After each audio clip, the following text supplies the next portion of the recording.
Olá!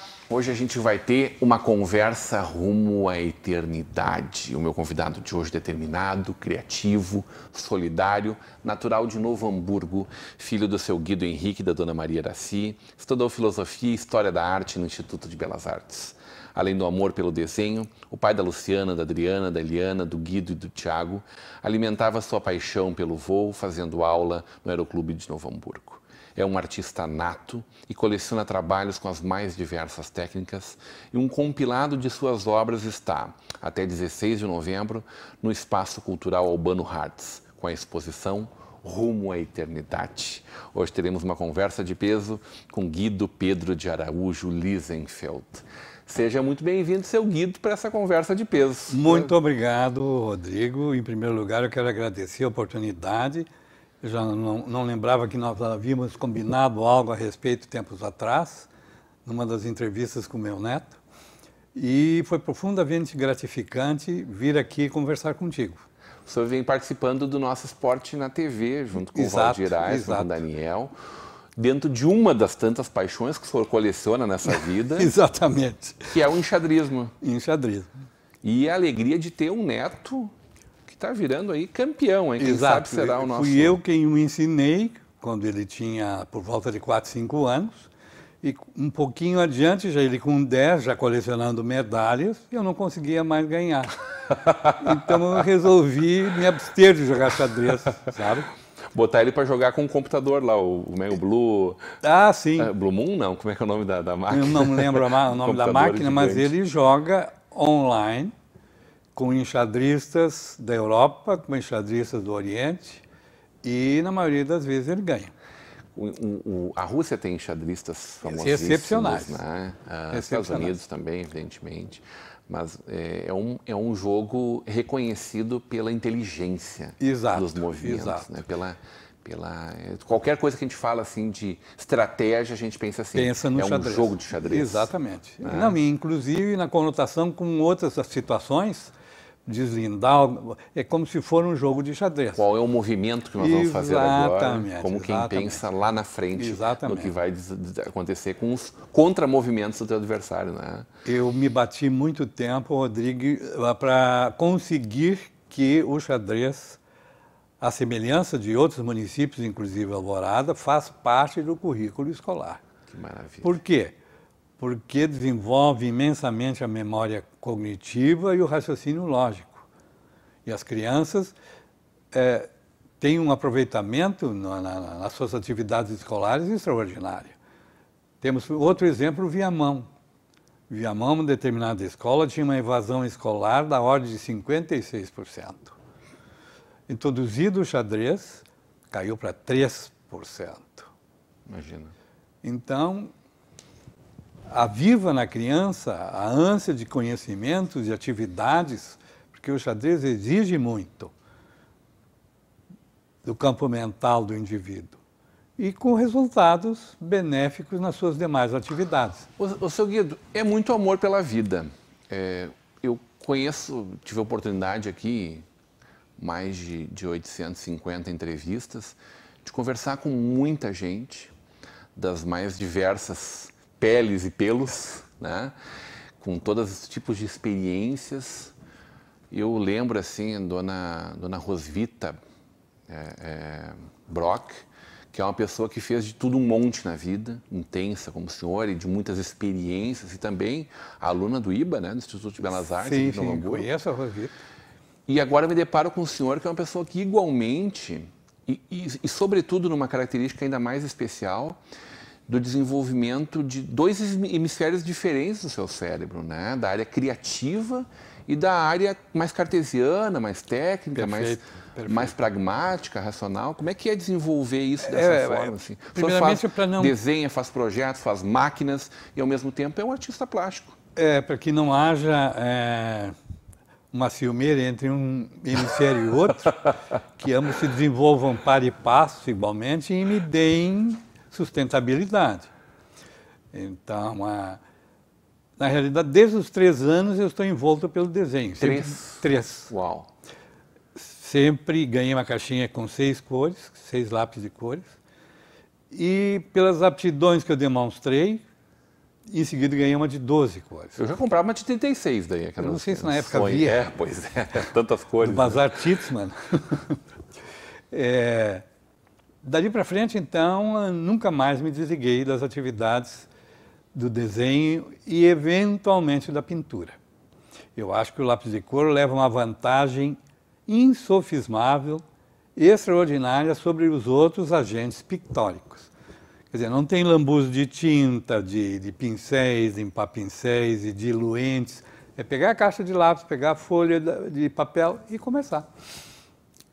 Mas o senhor trabalha com várias técnicas. Não, eu trabalho com todas as técnicas, mas a minha preferencial, e essa mostra, Rumo à Eternidade, é exclusivamente de trabalhos a lápis de cor. Olha só, coisa linda.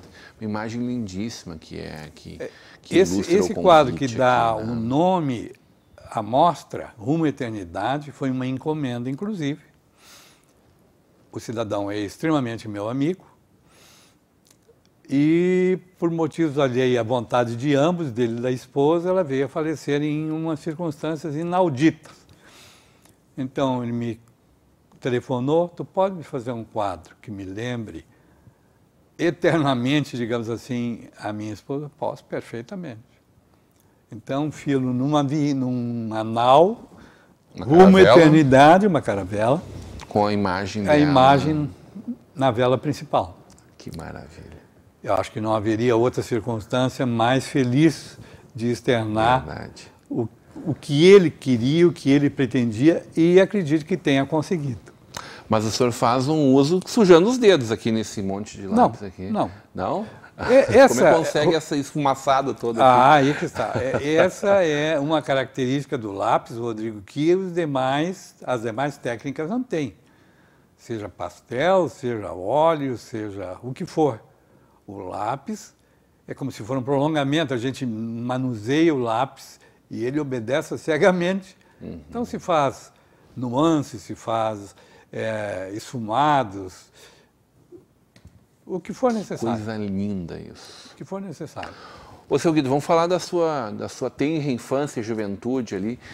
Que vontade louca é essa de estar voando por aí, hein? Voando literalmente, né? Bom, essa foi uma paixão que eu desenvolvi desde o tempo que meu pai levava-nos, a mim e o meu irmão número 2, os demais não haviam chegado ainda, não tinham dado o ar da graça, lá no aeroporto da época, para que nós fôssemos ver os aviões de perto, motores funcionando.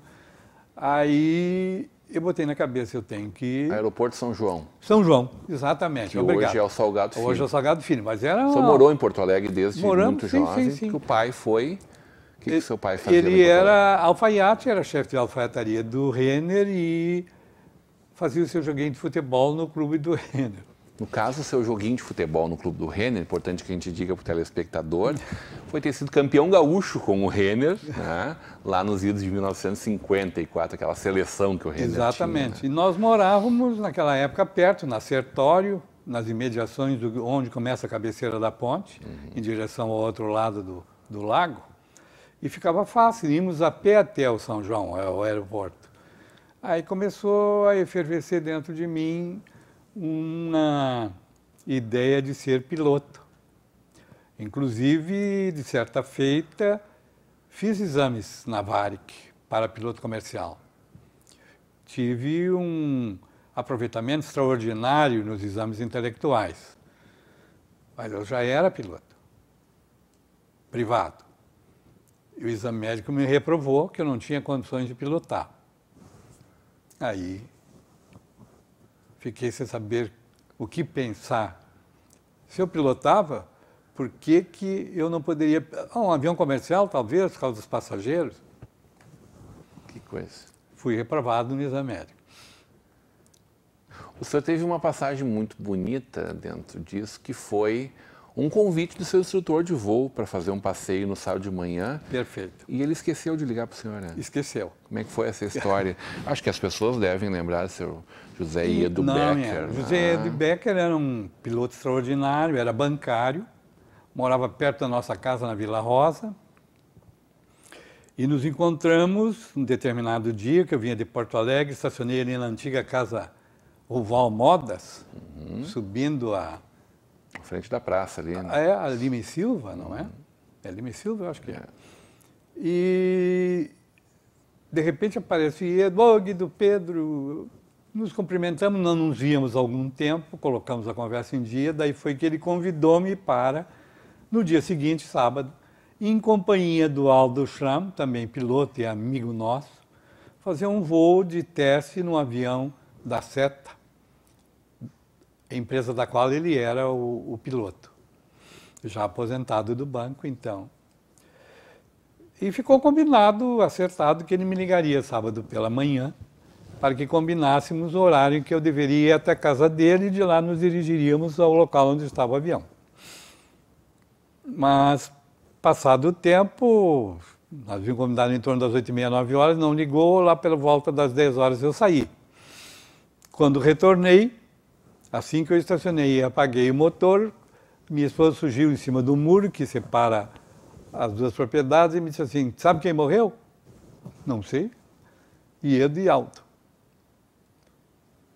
Houve uma anomalia, um problema técnico grave no profundor, na parte traseira do avião, dos planos de comando, direção e subida e descida.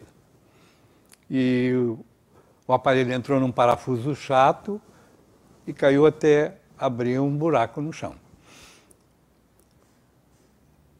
E o senhor está aí para contar essa história E hoje? eu sobrevivi para contar a história para vocês. Infelizmente, a morte desses dois amigos, né? Exatamente. Mas o senhor... Foi um infalso acontecimento, Felizmente, ele esqueceu de ligar para o senhor, sabe? Felizmente, ele naquela esqueceu. manhã, né? Exatamente. Nós não estávamos aqui conversando agora. Não teríamos a oportunidade de fazer a entrevista. É verdade. E tantas outras coisas que o senhor viveu ao longo dessa vida inteira aí. O IBA é o embrião da nossa Universidade Fevale, né? Nasceu ali. Exatamente. Onde hoje é a Casa das Artes. E onde hoje é a Casa das Artes. Instituto de Belas Artes. É o nascedouro da Faculdade de Artes da Fevale. E o senhor fazia ali a sua aprendizagem. Exato. Eu era livre discente, quer dizer, eu não tinha comparecimento obrigatório. Diga-se de passagem que a oportunidade me foi conseguida pela minha mãe, que queria que eu desenhasse em função das minhas aptidões, mostrar. E me graduei ali em Educação Artística. E aí ficou mais perto ainda do desenho. Não, eu estava totalmente envolto pelo desenho. Desde a tenra infância, o desenho já era uma das minhas atividades favoritas. Foi buscar técnica, então? Eu fui buscar técnica. Que na minha visão holística, na minha visão espiritualista, eu tenho um enfoque todo especial sobre isso. Como é que é? Quanto tempo o senhor deu aula? Eu dei aula no artigo 99 por 3 ou 4 anos e no artigo 100 por 2 anos. Nas disciplinas de português e física. Português e física. De novo, a física, assim, completamente, aparentemente, distante exatamente. Da criação, né? Da criatividade. Exatamente. E aí foi trabalhar com exportação de calçado, foi trabalhar na área de publicidade e propaganda, diretor de criação de agências em Porto Alegre, Novo Hamburgo. Teve a sua agência também. Tive a minha agência. Ali na rua... Puxa vida. Paralela a Bento Gonçalves. Joaquim Pedro Soares. Como é que foi ser diretor de criação lá, tantos anos atrás, na época que não tinha computador para trabalhar, né, seu Guido? Não tinha. Vamos falar sobre isso na volta do intervalo. Hoje, numa conversa de peso com Guido Pedro de Araújo Liesenfeld.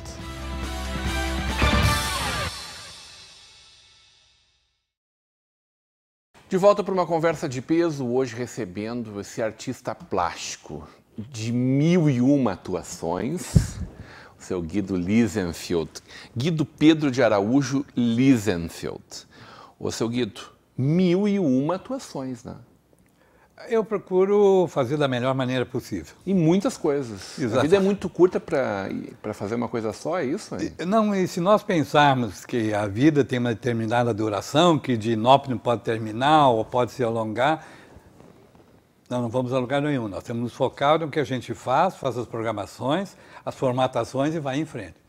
Se for pego de surpresa, foi uma surpresa. Se não, vamos prosseguir trabalhando. Se tudo der certo... Se tudo der certo, vamos adiante. O 100 é agora, está chegando aí daqui a uns 20 anos, a pouco, 20 e poucos anos só está lá. Seu Guido, mas naquela época não era normal a gente ser treinado para ser feliz, né? As pessoas eram treinadas para terem um emprego, se possível se aposentarem num único lugar, né? Sobreviver. Como é que o senhor conseguiu se desprender desse negócio todo? Eu acredito que, Rodrigo, em função disso, dessas perspectivas, eu tenho adentrado em várias atividades paralelas, mas todas girando em torno do desenho e do uso da criatividade. Quer dizer, o trabalho que eu tenho, fazer um trabalho pictórico, artístico, de projetar uma coleção de calçados, de fazer um projeto de máquinas ou peças promocionais publicitárias, eu mesmo. Mas é preciso um conhecimento mecânico, né, de outras áreas do conhecimento que aprofundam muito, né? Quando eu comecei na indústria de máquina seca a desenhar peças para usinagem, para montagem, havia que mensurar e medir as peças, aonde elas se encaixavam, eu tinha que ir na oficina e observar. Então ali eu comecei a adquirir conhecimento a respeito dessa parte mecânica, para poder reproduzir no papel. Então, a partir daí começou a ficar mais fácil. As vistas explodidas são extremamente complexas, pela perspectiva que tem que se dar, tem que pegar um conjunto da máquina e explodi-lo, esmiuçá-lo. Todas as peças serão numeradas, que isso vai compor um catálogo que será enviado para o comprador da máquina. Que é uma coisa que hoje o AutoCAD faz, por exemplo. Faz. Mas naquela época não tinha AutoCAD. Não havia. Era tudo não havia. No muque. No braço, no braço. Claro que usava régua, claro, gabaritos para círculos e outros formatos geométricos, mas... Porque a necessidade de fazer com perfeição, que é a mesma que o computador hoje faz, é enorme, porque senão a máquina não anda, não trabalha, não flui, né? Tem que ter perfeição no encaixe. Né? É um trabalho de bastante responsabilidade, porque vai se refletir lá adiante no cliente comprador da máquina. Numa vida humana, né? Exatamente. Tem tudo que envolve isso. Mas, né, a determinação e a vontade, a ação volitiva que vale. Como é que era esse período de criação numa agência de publicidade de uma peça, nesse momento em que tudo dependia só da criatividade, né? Era ter muita criatividade, quer dizer, havia muitos rabiscos, muitos layouts até chegar a um que pudesse ser encarado como definitivo. Você gastava muito lápis, queimava muita pestana para chegar numa peça criativa que o cliente fosse aprovar. Então, é um trabalho apaixonante, um trabalho extraordinário. Depois da peça impressa, veiculada, seja por meios gráficos ou meios televisivos e radiofônicos, é uma coisa extraordinária. Porque hoje a gente tem muitos recursos, inclusive a própria internet é um recurso criativo, hoje né? De inspiração, de busca de referências. O diretor de criação, né, pode ser praticamente abolido, pode ser dispensado. Pois é. O que daí não seria criação exatamente, né? Que é o que acaba acontecendo muitas vezes. Todos os recursos estão à feição para o profissional de propaganda. E o senhor trabalhou na JC, que é uma agência que Trabalhei na JC com... história na nossa cidade. A JC foi um marco na propaganda de Novo Hamburgo. O Jones e o Clóvis Noschan. Então, tive uma satisfação muito grande de trabalhar com o Jones e com o Noschan, e de quem fui muito amigo e sou amigo do Jones ainda hoje, e adquiri uma experiência extraordinária. E dos meus irmãos trabalhava com ele também na parte da arte finalização. Como está evoluindo a sua obra? A gente está com essa mostra, Rumo à Eternidade, exposição Rumo à Eternidade, por Guido Liesenfeld, 16 de outubro até 16 de novembro. A vernissagem aconteceu no dia 16 de outubro, né, às 19 horas, e o horário de funcionamento ali no nosso Albano Hartz, de segunda a sexta-feira, das 9 às 18, e os sábados, das 9 às 12 horas, entrada franca, né?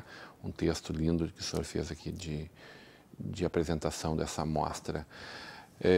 Continua produzindo muito? Eu estou já trabalhando nos esboços da nova partida de obras que será exclusivamente da figura humana, rostos humanos, contracenando com animais domésticos ou não, em circunstâncias as mais variadas e notáveis. Então a coisa está tudo fervilhando, eu só estou esperando. E já tenho lápis preparado, que eu trabalho com lápis Faber-Castell. Não quero fazer propaganda, mas é lápis escolar comum, não é lápis profissional.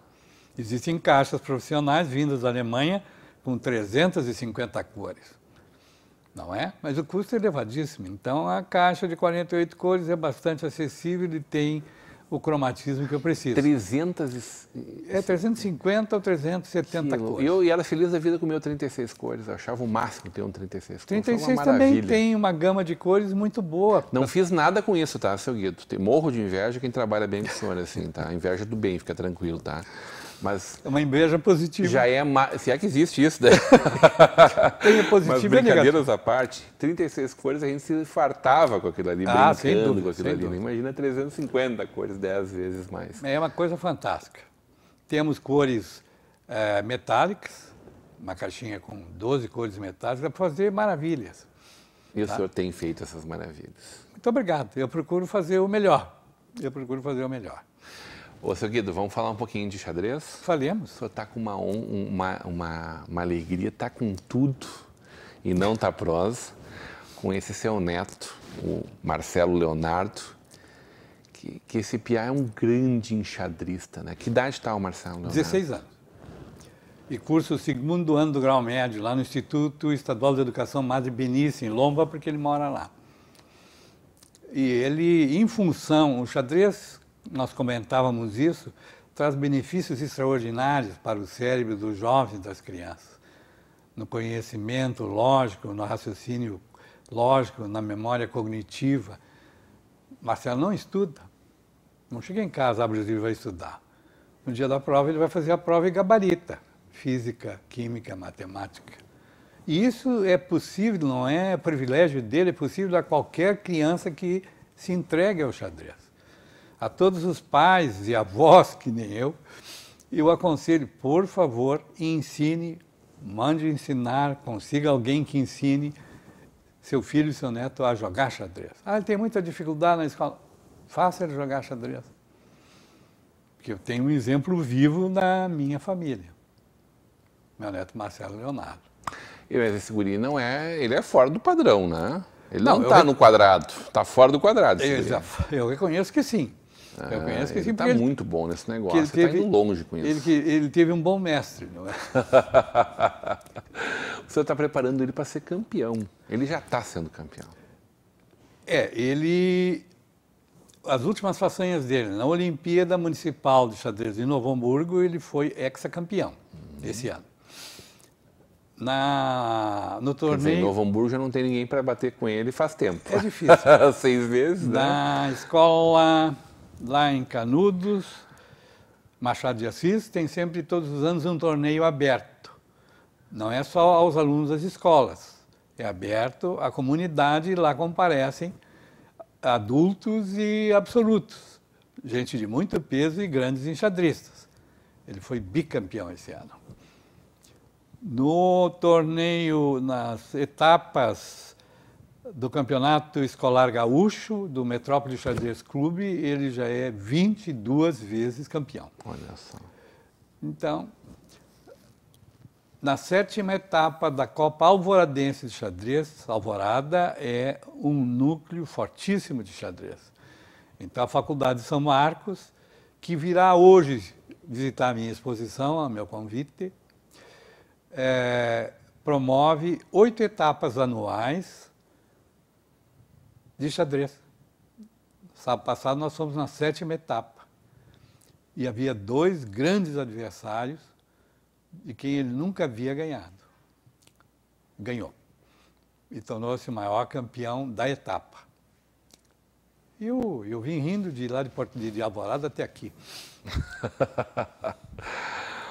Sem falsa modéstia. Sem falsa modéstia. Aonde é que vai chegar essa guria aí? Tá preparando ele para quê exatamente? Tá olhando alto? Mirando alto? Em novembro agora nós temos o brasileiro.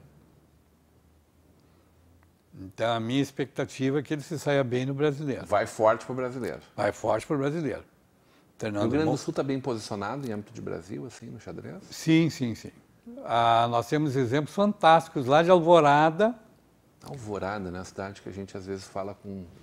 Não um desdém exatamente, não, né? mas por causa da condição tem notícias difícil, bastante difíceis. Tem uma menina chamada Sandy Castro Lopes. Tem um nível extraordinário. Ela vai fazer 16 anos em dezembro. E foi campeã dos Jogos Estudantis do Rio Grande do Sul. Olha só. É uma coisa fantástica. O xadrez não tem distinção entre sexo? Tem em determinados torneios, sim. Mas em alguns outros, tudo contra todos, todos contra todos. Porque efetivamente não é isso que vai balizar, né? Não, realmente. Não. Mas entre as mulheres tem enormes capacidades xadrísticas. E consegue enxergar uma carreira internacional para o nosso amigo Marcelo, né? Eu enxergo. Eu estou vislumbrando. E ele está trabalhando para isso? E ele está trabalhando para isso. Então vai chegar lá. Com muita modéstia, mas com muita capacidade. Muita capacidade. Adorei conversar com o senhor. O prazer foi que todo meu. Que linda vida, cheia de realizações, cheia de coisas bonitas. Muito obrigado. Que seja uma vida longa pela frente. Eu espero outro tanto. Muitas outras alegrias. Espero outro tanto. Sempre otimista também, né? Amém, que assim com seja. muito otimismo. Sem excesso de otimismo. Hoje, numa conversa de peso com essa figura querida, esse artista plástico, professor, enxadrista e o vô do Marcelo Leonardo, o Guido Pedro de Araújo Liesenfeld. Continue agora com a programação da nossa Vale TV, da nossa rede Comunidade de Televisão.